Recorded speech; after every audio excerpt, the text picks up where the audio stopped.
Friends, नए video में आप लोग का स्वागत है।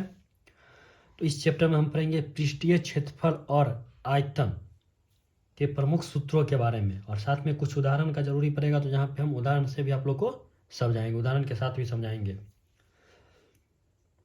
तो पृष्ठीय क्षेत्रफल में सबसे पहला आपका आता है घन के बारे में चर्चा होता है, जिसे हम लोग क्या बोलते हैं, क्यूब पढ़ते हैं।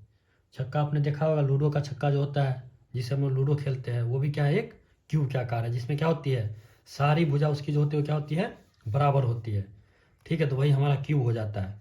तो क्यूब की भुजा की लंबाई क्या होती है, हमेशा ए, मतलब ए मान के चलेंगे, उसकी सारी भुजा क्या होती है, बराबर होती है। उसकी लंबाई भी बराबर होती है, चौड़ाई बराबर होती है, ऊंचाई भी बराबर ही होती है ना। देखिए, लंबाई ए, चौड़ाई ए, ऊंचाई भी कितना है इसका नहीं, लंबाई कितना है ए, चौड़ाई कितना है ए, और ऊंचाई देखिए, ऊंचाई कितना है ए है। तो इसमें तीनों क्या होती है, बराबर होती है। मान लीजिए कि भुजा की लंबाई क्या मान लिया हम, ए मान ले, इसको एल भी मान सकते हैं, बी सी डी कुछ भी आप मान के चल सकते हैं, हमने ए माना है। तो भुजा की लंबाई क्या है, ए। तो इसका पृष्ठीय क्षेत्रफल हो जाएगा, सिर्फ पृष्ठ का क्षेत्रफल, ठीक है ना, पृष्ठ का क्षेत्रफल। तो क्या हो जाएगा, 4a² हो जाएगा। क्या हो जाएगा, 4 गुने a², क्योंकि कितनी भुजा है, 1 2 3 4। पृष्ठ का मतलब होगा, जैसे मान लीजिए कोई लूडो का छक्का रखा है, तो सामने का जो तुमका आपको भाग दिख रहा है, ठीक है ना, 1 2 3 4 दिखेगा, 4 ही दिखेगा ना, एक पीछे वाला नहीं दिखेगा और एक अंदर वाला आपको नहीं दिखाई देगा। तो पृष्ठीय क्षेत्रफल क्या होता है, 4a², 4 गुने भुजा स्क्वायर।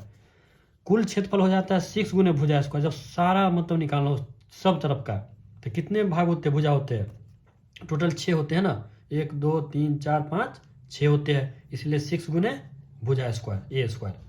और आयतन बड़ा होता है, भुजा का पावर कितना होता है, 3 हो जाता है, ठीक है ना, इकाई। सेकेंड चलते हैं घनाभ में। तो घनाभ का आकार आप लोग देखे होंगे, ईंट की तरह होता है। किस तरह का होता है वो, ईंट की तरह होता है। इसमें लंबाई भी होता है, चौड़ाई भी होता है और ऊंचाई होता है। इसमें सब अलग अलग भी होते हैं और बराबर भी होंगे तो क्यूब हो जाएंगे। तो देखिए, लंबाई कितना है, लंबाई चौड़ाई और ऊंचाई, इसमें 3 होता है, लंबाई चौड़ाई और ऊंचाई। तो जब भी इसके पृष्ठीय क्षेत्रफल का बात होगा, मतलब पृष्ठीय क्षेत्रफल में कुल पृष्ठीय क्षेत्रफल किसका, कुल पृष्ठीय क्षेत्रफल का बात होगा, तो 2 है ना, 2 गुने, मतलब इसको गुना बोल सकते हैं, ब्रैकेट, लंबाई गुने चौड़ाई प्लस चौड़ाई गुने ऊंचाई प्लस ऊंचाई गुने लंबाई, फिर ब्रैकेट क्लोज। तो ये आपका कुल पृष्ठीय क्षेत्रफल का सूत्र होता है घनाभ का, जहाँ लंबाई को एल से डिनोट करते हैं, चौड़ाई को बी से, ऊंचाई को एस से डिनोट करते हैं। और आयतन होता है लंबाई गुने चौड़ाई गुने ऊंचाई हो जाता है। और जब इसके वक्र पृष्ठीय क्षेत्रफल का बात हो, या बोल सकते हो वक्र या पृष्ठीय क्षेत्रफल का, वक्र पृष्ठीय क्षेत्रफल बराबर होता है 2 गुने लंबाई प्लस चौड़ाई गुने क्या हो जाता है, ऊंचाई, इकाई हो जाएगा, ठीक है ना। वक्र पृष्ठीय क्षेत्रफल क्या होता है, 2 गुने लंबाई प्लस चौड़ाई गुने ऊंचाई हो जाता है, ठीक है। अब चलते आगे, यहाँ पे आप बेलन के बारे में पढ़ेंगे। तो बेलन आपने देखा होगा, एक गोल डब्बा मतलब हो गया, या सिलेंडर बोल सकते हो उसको। बेलन को इंग्लिश में क्या बोलते हैं, सिलेंडर। तो यहाँ पे 2 चीज होता है, एक होती है उसकी त्रिज्या होती है, दूसरी उसकी ऊंचाई होती है। तो त्रिज्या मतलब ये देखिए, नीचे क्या है, वृत्त के आकार का दिख रहा होगा आपको, ऊपर भी वृत्त लग रहा है, नीचे भी। तो यही आधे क्या बोलते हैं हम लोग, वृत्त में पढ़ा था ना, जिसे त्रिज्या बोलते हैं। और यहाँ से यहाँ दिया रहेगा, तो मान लीजिए व्यास दिया रहा था, आपको त्रिज्या निकालना है, तो त्रिज्या बराबर क्या होता है, व्यास बट्टा 2, 2 से भाग दे देते हैं तो त्रिज्या निकल जाती है। और यहाँ से यहाँ तक क्या होती है, इसकी ऊंचाई होती है। तो 2 मुख्य है, एक हो गई त्रिज्या, दूसरी ऊंचाई। तो इसका वक्र पृष्ठीय क्षेत्रफल होता है 2πr/h, ठीक है। तो 2π, तो पाई का मान जो होता है, पाई बराबर आपका 22/7 भी होता है और 3.14 भी होता है, ठीक है ना। तो जहाँ पे आपको मतलब नहीं दिया रहा है, मान लीजिए जहाँ पर 3.14 दे चुका है, मतलब दे रखा है, तो वहाँ पे आपको 3.14 ही यूज करना पाएगा मान। अगर नहीं दिया तो आंख बंद करके 22/7 यूज कर लीजिए, कोई दिक्कत नहीं है। जहाँ पे 3.14 दिया है, 3.14 दिया, उस वहीं पे यूज करना है, नहीं दिया है तो 22/7 यूज करना है, ठीक है।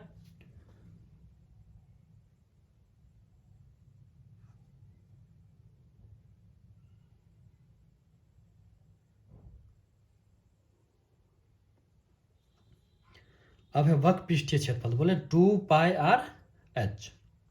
इसका संपूर्ण पृष्ठीय क्षेत्रफल क्या हो जाएगा, तो 2πr गुने r+h, ठीक है ना, 2πr × r+h ब्रैकेट में। और आयतन होता है πr², एच। तो ये सब तो याद करने वाली बात है, तो ये आप लोग खुद स्मरण कर लीजिएगा। तो बस पाई का मान ध्यान रखिएगा, एक 22/7 होता है, दूसरा 3.14। तो 3.14 जब दिया रहे तभी यूज करना है, नहीं तो हमेशा 22/7 के साथ ही जाना है। अब पढ़ेंगे गोला के बारे में, जिसे हम लोग होता है मतलब ये तो पूरा वृत्त का आकार का है, लेकिन गोला क्या होता है जो संपूर्ण मतलब कवर हो पूरा। जैसे मान लीजिए एक बॉल, गेंद ले लीजिए, तो गेंद क्या है, एक गोला उसको बोल सकते हैं, है ना, चारों तरफ से पैक है, तो उसे हम लोग क्या बोलते हैं, गोला। तो उसमें भी क्या होती है, त्रिज्या है, उसमें सिर्फ आर का खेल है। तो गोले की त्रिज्या क्या होगी, आर। इसका पृष्ठीय क्षेत्रफल होता है 4πr², 4 × πr²। आयतन होता है 4/3 × πr³ होती है, तो इसको पढ़ लीजिएगा। उसके बाद है शंकु। तो आप लोगों ने आइसक्रीम देखा होगा, आइसक्रीम मतलब आइसक्रीम खाया होगा, तो आइसक्रीम खाने का नीचे का जो मतलब है ना टिप आकार का बना रहता है, उसे हम लोग क्या बोलते हैं, वो शंकु आकार का होता है। कैसा होता है, या तेल डालने वाला टिप होता है, उसे भी हम क्या कहेंगे, शंकु आकार का कहेंगे। तो इसमें 3 चीज़ होता है। इसमें एक होती है पहली त्रिज्या हो गई, तिर्यक ऊंचाई जो है ना ये, और एक क्या है बीच वाले को क्या बोलते हैं, इसको एच बोलते हैं, ऊंचाई बोलते हैं। यहाँ देखिए राइट एंगल ट्रायंगल ये बन रहा है यहाँ पे, है ना, ये HRL, जिसको हम लोग इसको लंब बोलते हैं, इसको आधार बोलते हैं, इसको कण बोलते हैं, ठीक है ना। तो ये 3 चीज़ हो गया। तो इसका वक्र पृष्ठीय क्षेत्रफल होता है πr/l होता है। क्या होता है, πr/l। संपूर्ण पृष्ठीय क्षेत्रफल मतलब, संपूर्ण पृष्ठीय क्षेत्रफल मतलब पूरा या कुल पृष्ठीय क्षेत्रफल जिसको बोलेंगे, तो πr×r+l होता है। और आयतन इसका 1/3 πr²h इकाई। तो आयतन जिसका भी हो, ये आयतन है, ये आयतन, जिसका इकाई हमेशा क्या होगा, पावर 3 होता है, या मीटर में रहे या सेंटीमीटर में रहे, हमेशा पावर क्या होगा, घन इकाई मतलब होगी, ठीक है। और जब क्षेत्रफल का बात होगा तो वर्ग इकाई में होगी, ये ध्यान में रखिएगा। चलते शंकु के बाद है आपका अर्धगोला के बारे में पढ़ेंगे। किसके बारे में, अर्धगोला। गोला के बारे में हमने पीछे पढ़ा है, अब क्या है, अर्धगोला के बारे में। तो गोला का जस्ट आधा हो जाता है, ठीक है ना, देखिए ना। तो इसकी त्रिज्या कितनी हो जाएगी, r। तो इसका वक्र पृष्ठीय क्षेत्रफल हो जाता है 2πr²। गोला में हमने क्या पढ़ा था, 4πr², तो जस्ट उसका आधा कितना हो गया, 2πr²। संपूर्ण पृष्ठीय क्षेत्रफल भी क्या हो जाता है इसका, गोला का संपूर्ण नहीं होगा, क्योंकि वो तो सिर्फ बाहर से ही दिखता है, अंदर से तो कुछ दिखाई नहीं देता है। लेकिन अर्धगोला में क्या है, आपको अंदर का भी दिखाई दे रहा है और बाहर का भी, इसीलिए अर्धगोला में संपूर्ण पृष्ठीय क्षेत्रफल होता है तो 3πr² होता है, ठीक है ना। वक्र हो गया 2πr², और संपूर्ण 3 एक बढ़ जाएगा 3πr², और आयतन इसका 2πr³। यहाँ वक्र पृष्ठीय क्षेत्रफल 2πr², इसका आयतन 2πr³ हो जाता है, ठीक है। तो ये सब स्मरण करने की चीज़ें, अच्छे से इसको पढ़ लीजिएगा। एग्जाम में ज़्यादा आपके MCQ में सूत्र नहीं रहते, इसलिए उस पर कॉन्सेंट्रेट कीजिए। कोण का छिन्नक मतलब फ्रस्टम ऑफ कोण। बाल्टी आपने देखा है, बाल्टी का आकार का होता है, नीचे से बाल्टी क्या है, कटी रहती है ना, कोण है ऊपर से, क्या देखो ऊपर से इसको हम काट दिए, तो यही क्या हो गया, छिन्नक कहलाता है। तो इसमें 2 r हो जाता है, त्रिज्या 2 हो जाती है, एक ऊपर एक मतलब एक बड़ी और एक छोटी। तो बड़ी वाले को R1 मानेंगे और छोटी वाली को R2 मान लिए।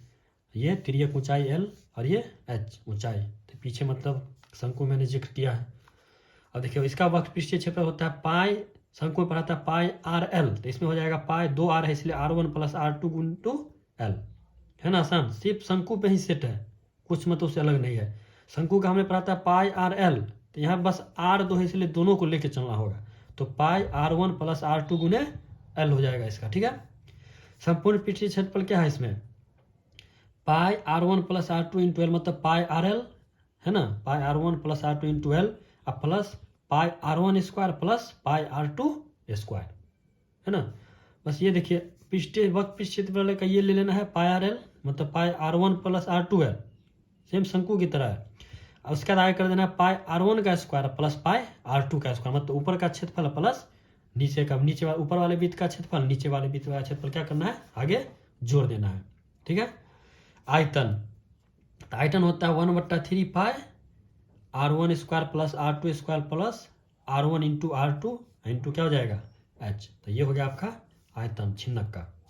और लास्ट में मान लीजिए आपको L का वैल्यू निकालना है, तो शंकु में तो बहुत आसान था, शंकु में आसान था कैसे, मान लीजिए उसमें हमको L का वैल्यू अगर निकालना था, तो हमने समकोण त्रिभुज है ना, उसका पढ़े हुए हम लोग कि लंब बराबर क्या होता है, कर्ण प्लस क्या होता है, मतलब कर्ण बराबर क्या होता है, आधार का स्क्वायर प्लस लंब का स्क्वायर, कर्ण का स्क्वायर बराबर आधार का स्क्वायर प्लस लंब का स्क्वायर हम लोग पढ़े हैं।